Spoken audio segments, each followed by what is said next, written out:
Yeah, you're welcome to Entrepreneurship Insights with Dr. Mike Egbayelo. So in this edition, we're going to be looking at the fundamentals of starting a business. And the first is you must have a marketable idea. The fact that you have an idea will not naturally translate to the fact that that idea will be marketable. You must check the marketability of that idea. You must check if you will not be selling shoes in lepers colony. So you must do what we call validation of ideas. You must come up with a prototype, or what you can call a minimum viable product. That is a version that you are going to test run with your potential customers or clients to be sure that yes, they are willing to part their resources to get your product or your service. So you must ensure that that idea is not just a wishful thinking. It's something that is practical. It's something that people will love to buy if it's a product. It's something that they love to stake their resources on if it's a service. So you must test the viability of that idea. And the second thing that you need to do is to evaluate the chances of success of that idea. You must check the potentials. If this particular idea has the market that can ensure its continuity. For instance, if you have a product that you have come up with, you must check the market size. After selling a particular unit of this product, do I have the market that I can continue to produce for in the long run, and they will always be available to buy? So you must be able to check, evaluate and be sure that you actually have the market size that can help you sustain that idea. And then you must also look at the requirement. Do you have the resources? If, for instance, yes, you have the market, that is the people that have the resources to buy from you and are also qualified to buy.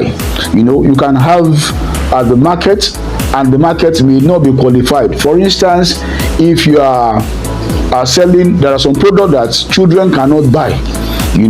For instance, those selling alcohol, for instance, it's very clear that there is an age limit that you need to get to before you are allowed legally to buy alcohol. So if you now have a market where majority of those in that market are people that are not allowed by law to buy from you, then you haven't gotten a market.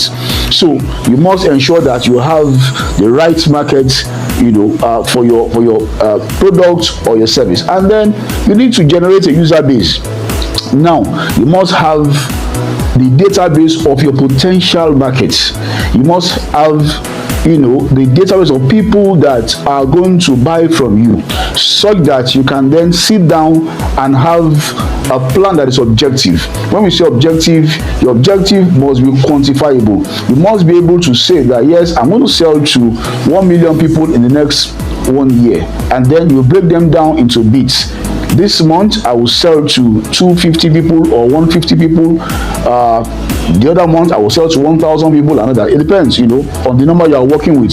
So the point is that your objective must be quantifiable. It must be measurable, and that is your user base. So you must have a user base that is reliable, that has the potential and the capacity to buy from you. And then when you are done with all that, you can then start to look at raising funds to finance the venture. And there are so many ways of raising funds, but you see, for a startup, banks will normally not give you loan.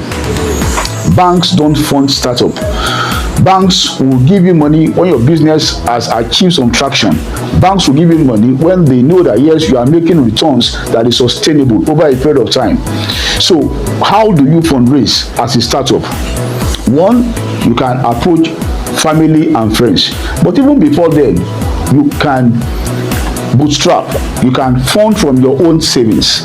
You can fund from the resources you have been able to gather from the business. So your own savings is first. If you ask me to give you money for a venture, I will ask you how much of the money you need that you have. So you must have your own savings. You can fund from family and friends. Those that believe in you and they want you to succeed, they will definitely support you with some resources along the line. You can also fund from suppliers. Suppliers that have seen the viability in what you are doing can give you some goods on credit, so that after selling you can then pay back Also, you can have people that want to take an equity in your venture.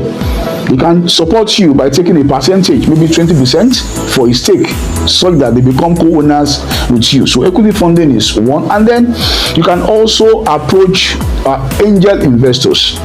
Angel investors are people that have succeeded, they have funds, and they are looking for worthy ventures. Maybe your venture is more into environmental sustainability, products.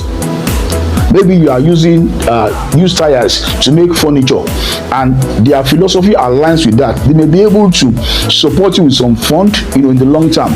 And then also you can do crowdfunding.